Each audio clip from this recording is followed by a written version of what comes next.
느헤미야 1장은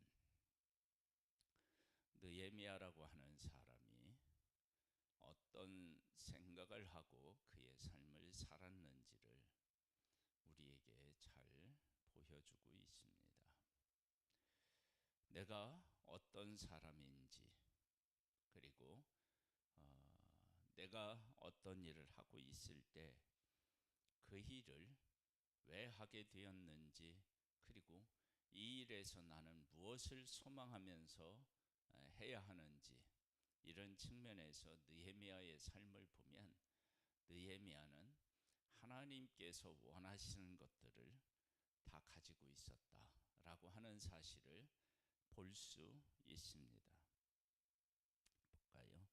하가랴의 아들 느헤미야의 말이라. 아닥사스다 왕 제2년 기슬월에 내가 수산궁에 있는데 내 형제들 가운데 하나인 하나니가 두어 사람과 함께 유대에서 내게 이르렀기로 내가 그 사로잡힘을 면하고 남아있는 유다와 예루살렘 사람들의 형편을 물은즉, 예루살렘에 다녀온 것을 알았어요. 그러면 다녀왔구나, 그렇게 생각할 수도 있었는데, 그분의 형편을 물었다라고 하는 것은 형제들에 대한 관심이 있었다라고 하는 사실을 알 수 있습니다.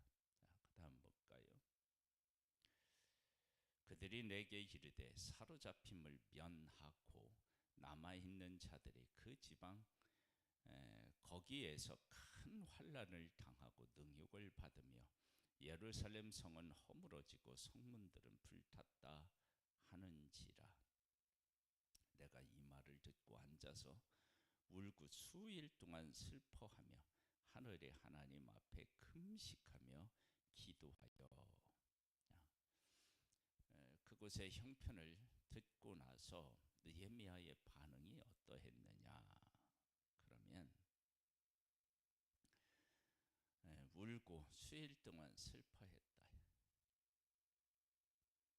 그러니까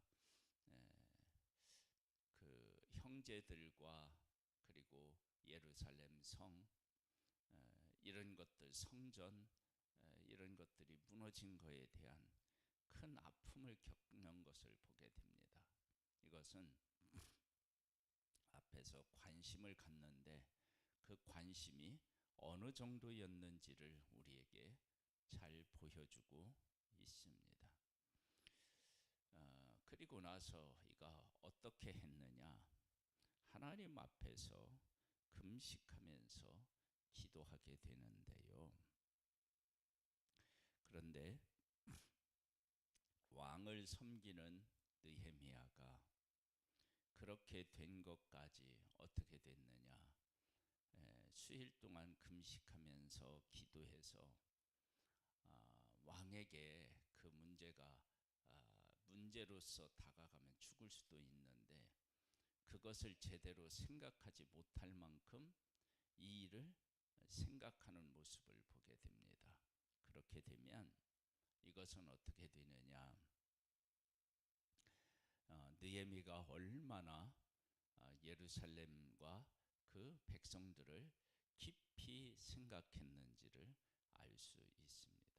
그러니까 왕의 술 맡은 관원으로 있었지만, 그러나 그곳의 마음을 빼앗기지 않고 그 중심은 항상 하나님의 백성, 그리고 예루살렘 약속의 땅에 있었음을 알 수 있습니다.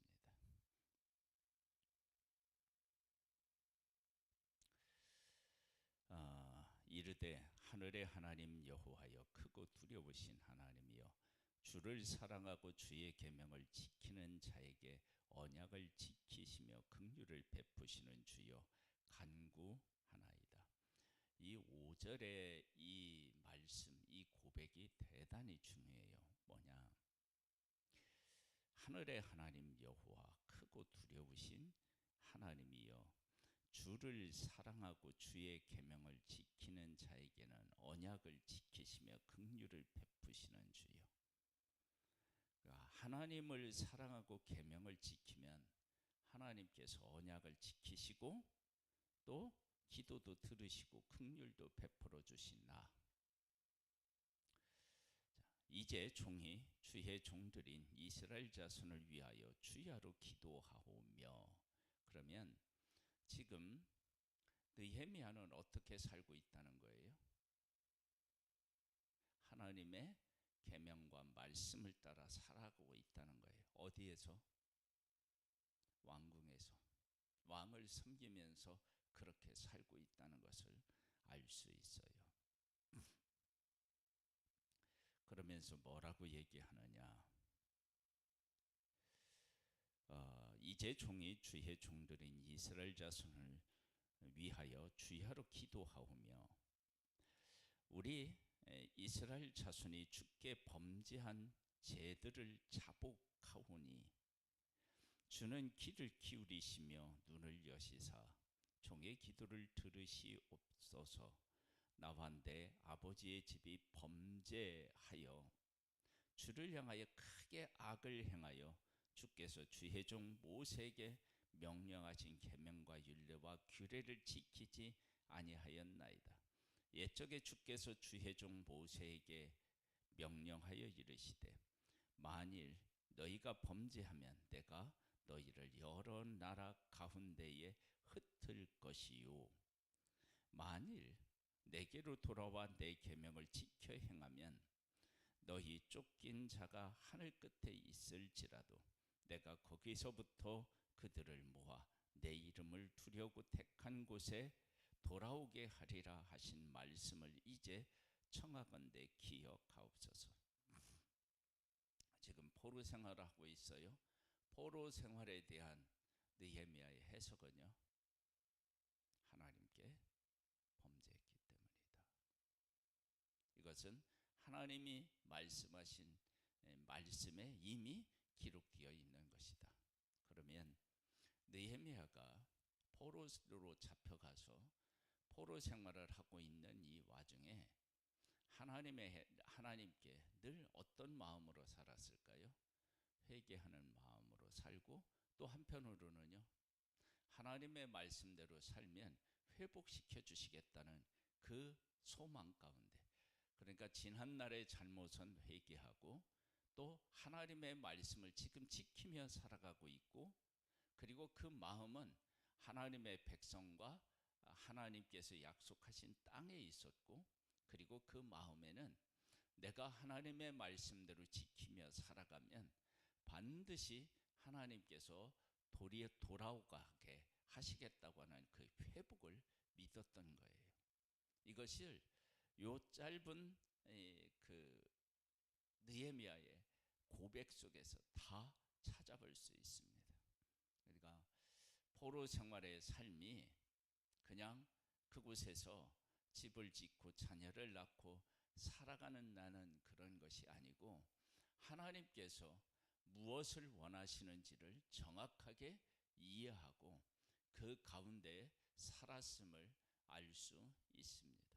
우리가 하나님께서 우리들 가운데 하시는 일을 놓고 그 일에 대한 해석을 하면서 살아야 되는데, 우리에게도 이렇게 하나님께서 원하시는 것을 정확하게 우리가 이해해야 하는데, 그 이해가 무엇을 근거로 해서 이해가 되느냐?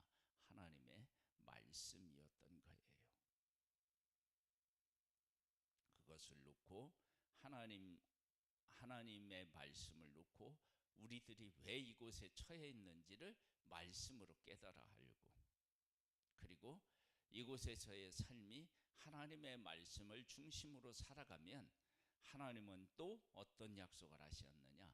하늘 끝에가 거할지라도 그곳에서 다시 회복시키시겠다고 약속하셨다. 그 약속을 붙잡고 살아갔던 거예요.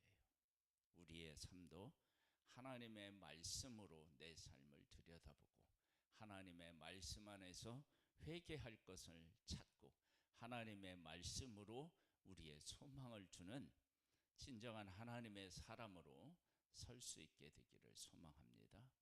그러면 이 포로 생활이 문제가 아닙니다. 그곳에서의 삶이 문제가 아니고 하나님과 동행하는 이 삶은 반드시 하나님께서 책임지시는 그런 삶으로 세워지는 것입니다. 9절 한번 다시 읽어볼게요.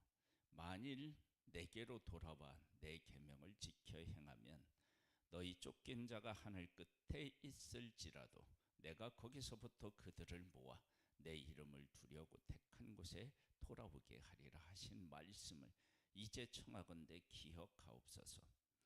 그들은 주께서 일찍이 큰 권능과 강한 손으로 구속하신 주의 종들이요 주의 백성이니이다. 자, 이 고백에서 위로 올라가서 사로잡힘을 면하고 남아있는 이들을 어떻게 본 거예요?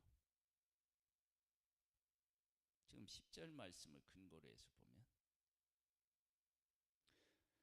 하나님 일찍이 하나님의 큰 권능과 강한 손으로 구속하신 하나님의 백성으로 보는 거예요. 남아있는 사람들은 별 볼 일 없는 사람이었잖아요. 그런데 그들을 하나님의 백성으로 보고 있었던 거예요. 그리고 그 땅을 하나님이 주신 약속의 땅으로 보고 있었고요.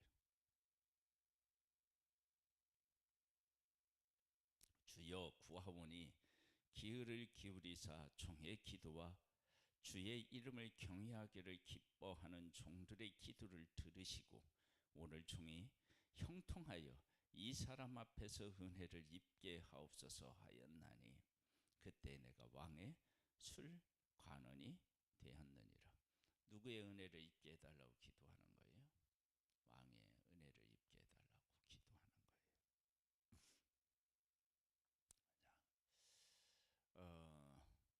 창세기 22장에 보면 하나님께서 아브라함에게 사랑하는 독자 이삭을 모리아산에서 번제를 드리라고 하는 그런 명령을 받습니다. 그 명령에 아브라함이 아무런 이의를 제기하지 않고 순종합니다. 왜 그렇게 이의를 제기하지 않고 순종할 수 있었느냐? 그러면 성경을 보면 이삭을 자기가 죽여 번제를 드려도 하나님이 다시 살리실 것을 믿었기 때문이다. 그것은 하나님께서 이미 이삭은 결혼해서 자식을 낳기 전에는 죽지 않을 것이다 라고 약속하셨기 때문에 그래요. 그 약속을 정말로 하셨느냐? 우리가 하는 문자 그대로는 아니지만 하나님께서 이렇게 말씀하셨어요. 네 후손으로 이삭으로 말미암지 않고는 네 후손이 없다. 그러니까 이삭이 네 후손을 낳는다. 그리고 네 후손은 하늘의 별처럼 많아진다. 그렇게 약속하셨어요. 이삭으로. 그리고 누구는 쫓아냈느냐? 이스마엘까지 쫓아냈다고요.